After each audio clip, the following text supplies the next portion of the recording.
Hello, this is Demon Phoenix with another video. This time we're starting on the capturing process as part of the endgame for Final Fantasy X. As I recommended in my regular overpowered playthrough, you should always get the capture weapons as soon as you get to the Calm Lands for the first time, and you can capture most of the enemies in the Calm Lands, and then you can use those capture weapons going up to Mount Gargazet and get that capturing out of the way as you progress the regular story. Capture weapons work by having the capture ability and one free slot, so you can customize one ability on them. And basically, you must kill them with a physical attack, and if you do so, it will capture the enemy, as you see there for Ogre. Now, you can capture up to 10 of each enemy, and you will need to catch 10 of every enemy in every area to unlock Nemesis. So if you want to complete the game properly, you'll have to be capturing 10 of everything anyway. So what you might as well do is go through each area at a time, so Besaid, Kilika, etc., and catch 10 of every enemy in that area, and then that area is done and dusted. You get various really good rewards, and what I would recommend is that you keep a track of what you are actually capturing as you do it, so either writing it down or using an app. There are a couple of good apps that you can get, and you can basically just track how many of each enemy you have captured, particularly the rarer ones, because you don't want to have caught 10 of an enemy like Tonberry, which is very rare, and then be running around for a few minutes or ages looking for another enemy, find another Tonberry, and found that you've already captured 10, so that's no good. So the actual capture weapons that we want a capture weapon for Tidus and put First Strike in that, so that costs 1 return sphere. And this is very important because he has Provoke, and you can use that in the Omega Ruins, so you'll be doing your capturing but also protecting yourself by having First Strike and Provoke available. So Tidus needs Capture and First Strike. Now, I use the capturing party of Tidus, Rikku and Wakka, because we want Tidus and Rikku to have as many kills as possible, which I'm just going to show you why in a moment. So I put initiative on Wakka's because he's the slowest of the 3 characters, and we just want to have one party member with initiative so that we don't get attacked by ambushes. Now, what I would recommend is that you capture at least one of every enemy in the Sunken Cave, so the Cavern of the Stolen Faith where you got your Jimbo, and then come back and have one fight against Tonberry. When the monsters are created, you get to fight them for free. You want to see how much damage Karma is doing to Tidus and Rikku before the capturing process starts. Now, my Tidus is already taking 99,999 damage because I've got a load of kills with him. So if your Tidus has less damage, you might want to get all of the kills from capturing with him. But if Rikku has less kills and Wakka and Tidus is already taking 99,000 damage from Karma, then instead you might want to get the kills with Rikku. So the first area I would start with is the Thunder Plains, and as long as you talk to once on Mount Gargazet, you should be able to buy a 4-slot armor for either Tidus or Rikku. So whoever you want to do the most killing, you can buy a 4-slot armor, and this will be the start of their ultimate armor. So we want to put Auto Haste on there. Now, to put Auto Haste on there, you need Chocobo Wings. And the best way to get Chocobo Wings early on is to get 99 of these Chocobo Wings for capturing one of every monster in the Thunder Plains, which is why I say start with the Thunder Plains. Now, this is why you want initiative on Wakka's capture weapon, because I didn't have it here, and you can see that I can get ambushed, and whilst it's only a minor annoyance because the enemies aren't as strong as you now, you don't want to be getting ambushed because it takes more time. So that's why we have initiative on Wakka's weapon. Now, as I was saying, you should have First Strike on Tidus's, and then Rikku's we'll come on to in a little bit. So start with the Thunder Plains. You can also do the lightning dodging with no encounter armor if you want while you're here. And you can also get Kimahri's Celestial Weapon if you have the Celestial Mirror already. Now, I would recommend that whilst you're in each area, you do the tasks associated with the Celestial Weapons. So whilst you're doing Beaconel, you get Rikku's Sigil. Whilst you're doing the Thunder Plains, you can get Lulu's Sigil if you're going to do that, and also get Kimahri's Weapon. So when you're in the areas, you might as well do the Celestial minigames. Now, the reason that you want to get as many kills as possible is to get that Karma damage high. So you do the Thunder Plains first and get 99 Chocobo Wings, and then you can give Tidus Auto Haste if you want him to get more kills, so that it gets his damage from Karma up to 99,000.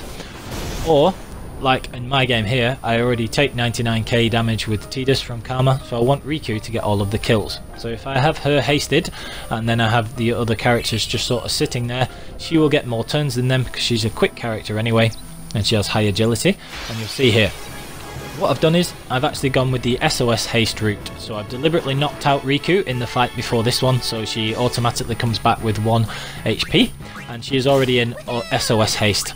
So she will very quickly be able to take down all of the enemies and nobody else gets a turn. But Wakka's initiative prevents you from getting ambushed as well, so she won't die, she'll never be ambushed, she will just wipe out all of these weaker enemies. Now you see there I've got 6 speed spheres, and this is another thing I'm coming on to in just a moment. But basically, you want either Tidus or Rikku to have haste or SOS haste, and for them to get all the kills to get Karma higher, because we use that to gain AP and get sphere levels later on using the Don Tonbru trick. So here Riku's just going crazy, killing everything, and you just capture everything in every area until you've got 10 of each enemy. So here we're going through, and this is the next bit I was just coming on to. There are some very powerful enemies. Now my strength is very high. If you dodge 50 of the lightning bolts in the Thunder Plains, you'll also get 3 strength spheres, and that is a big help because it can raise your character's strength and make it so that you don't have to use different tactics to kill these enemies with high HP. You can just smack them a load of times and do 9,000-ish damage each time. So that's something that is very useful, getting those 3 strength spheres. Some enemies need specific tactics, and you can save yourself a lot of time fighting those, and I will come on to those in the subsequent episodes of capturing when I cover the later areas. For these early areas, you'll get a lot of spheres that you won't be doing anything with, and you can see here that Tidus and Rikku also have capture and distill speed.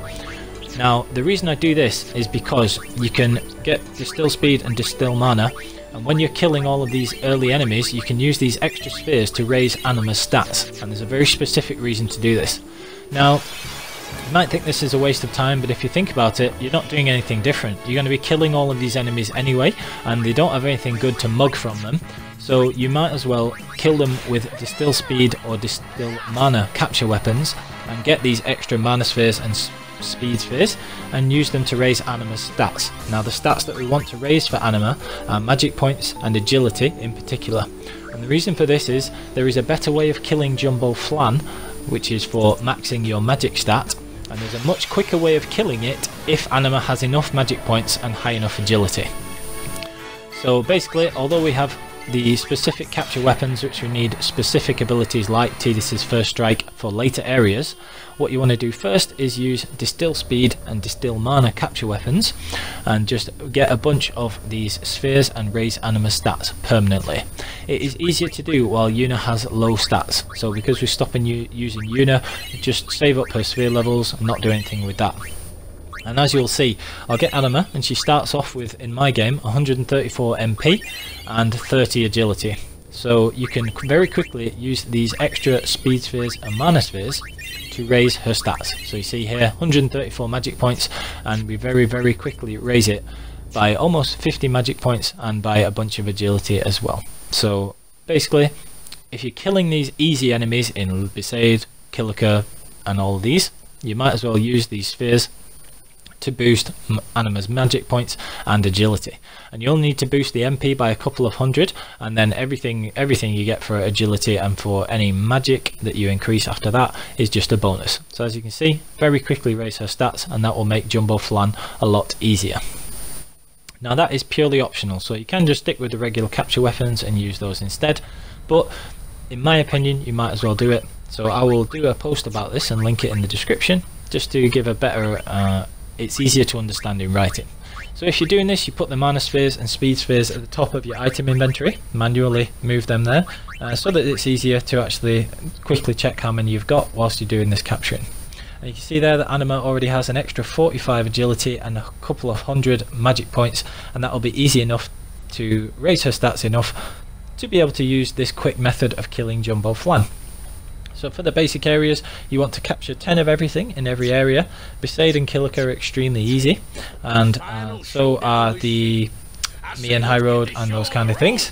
So I'll be having some subsequent episodes where I have a few other tips about each area and where you'll find some of the rarer monsters. But the long and short of it is, get First Strike on a Tidus weapon, get Capture and Initiative for Wakka, and then if you want to, buy a couple of extra capture weapons for Rikku and Tidus, and put Distill Mana and Distill Speed on those, so that you can raise Anima's stats. After you've captured one of every monster in Besaid, or 10 of every monster as we'll be doing, you get 99 stamina tonics, and there's also a nice trick you can do to customise armour and get a ton of money using those stamina tonics, and that will be the subject of a quick little tip video that I will do for extra. So I hope that's given a good overview of the basic capturing. Please like, comment and subscribe for more videos, and I will put a full description and link of the Raising Anima stats in the description. Thank you.